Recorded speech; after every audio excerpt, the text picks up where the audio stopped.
To all the men or the fathers outside, تو یہ کہتے ہیں that we are the best. بے شک آپ بیسٹ ہیں، آپ گھر کے لیے سب کچھ لے کر آتے ہیں، آپ اپنی وائف کی چیزیں پوری کرتے ہیں، آپ اپنے بچوں کے لیے چیزیں لے کے آتے ہیں، اینڈ اوور آل جو بھی ایکسپینسز ہوتے ہیں وہ آپ اٹھاتے ہیں.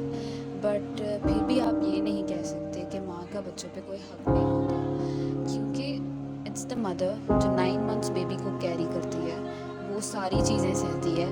9 months میں اس کی باڈی میں جو چینجز آتے ہیں وہ انہیں ایکسیپٹ کرتی ہے. اس کے باوجود وہ اپنے بچے کو بہت زیادہ پیار کرتی ہے. آپ کی اٹیچمنٹ اپنے بیبی سے تب ہوتی ہے جب وہ چلنے لگ جاتا ہے یا پھر جب اس دنیا میں آ جاتا ہے، پر مدر کی جو اٹیچمنٹ ہے وہ تب سے ہی ہو جاتی ہے جب اس کا وجود وہ اپنے اندر محسوس کرتی ہے. تو ایک ماں ہی ہوتی ہے جو سارا دن بچے کا خیال کرتی ہے، 9 ماہ اسے پیٹ میں رکھتی ہے، اسے پیدا کرتی ہے، چاہے سیزیرین ہو چاہے نارمل ہو، اٹس آل پینفل. ہم نہیں کہہ سکتے کہ کچھ آسان ہے. ہر مدر کی ایک اپنی جرنی ہوتی ہے.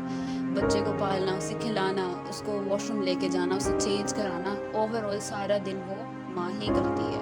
ساتھ گھر والے چاہے ہیلپ کرائیں لیکن پھر بھی ماں کا درجہ کم نہیں ہوتا. And at the end when a father says that it's my children and it's my decision that I'm gonna make، تو تب اسے بہت تکلیف ہوتی ہے. تو ہمیں اپنے ورڈز جو ہیں وہ سوچ کے بولنے چاہیے، کیونکہ کبھی کبھی آپ کے جو ورڈز ہوتے ہیں وہ کسی کے مائنڈ پہ، پرسنالٹی پہ اور لائف پہ کیا اثر ڈالتے ہیں ہم اس کو کبھی جان ہی نہیں سکتے.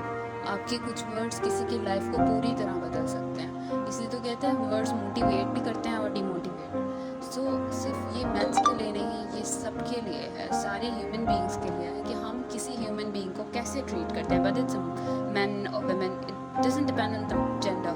ہمیں سوچ کے بولنا چاہیے کہ ہم کسی کی لائف پہ کیا امپیکٹ ڈال رہے ہیں، کیونکہ اللہ پاک ہر چیز کا حساب لیں گے. ہماری زبان کا صرف یہ حساب نہیں لیں گے کہ ہم نے اس سے کوئی غلط بات کی، کوئی غلط الفاظ نکالے. وہ غلط بات یا غلط الفاظ اگر کسی کو جا کے کسی کی لائف خراب کر دیتے ہیں تو اس کا بھی تو الگ حساب دینا پڑتا ہے ہمیں. بٹ سیڈلی ہم مسلمان ایسے ہو گئے ہیں کہ ہم نے اللہ پاک کو نعوذ باللہ ان کی تعلیمات کو، نبی پاک کی تعلیمات کو سب کو رکھ دیا سائڈ پہ. And what we are doing کہ کوئی نہیں، اگر کوئی ہرٹ ہوتا ہے تو ہم نے تو وہ بول دینا. تو فرسٹلی آپ کو شروعات اپنے گھر سے کرنی ہوتی ہے، that how you treat the people of your house.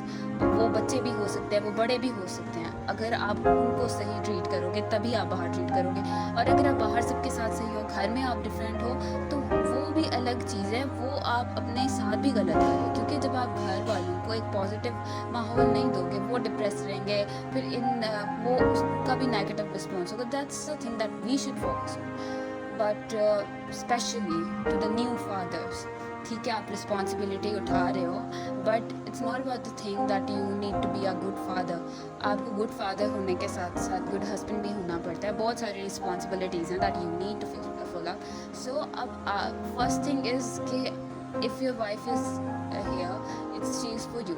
سو آپ نے صرف اس کو پیسے نہیں دینے ہوتے، اس کی بہت ساری چیزیں ہوتی ہیں پوری کرنی ہوتی ہے. اور فار انسٹنس وہ چیز سائڈ پہ، جہاں تک مدرہڈ کی بات ہوتی ہے، you can't question a mother. اگر وہ آپ کے بچوں کی پورا طرح سے خیال رکھ رہی ہے، ان کو فیڈ کرا رہی ہے، ان کو ٹائم ٹو ٹائم ان کی ساری نیڈس پوری کر رہی ہے، so you can't say that it's my child my decisions. کیونکہ وہ بھی ماں ہے، ان کا بھی اپنے بچوں کو لے کے کچھ سینٹیمنٹس ہیں، کچھ فیلنگس ہیں، سو وہ بھی بات کر سکتے ہیں. So that's the thing when a father say to a mother that it's my child, my decision, what I'm gonna do with them.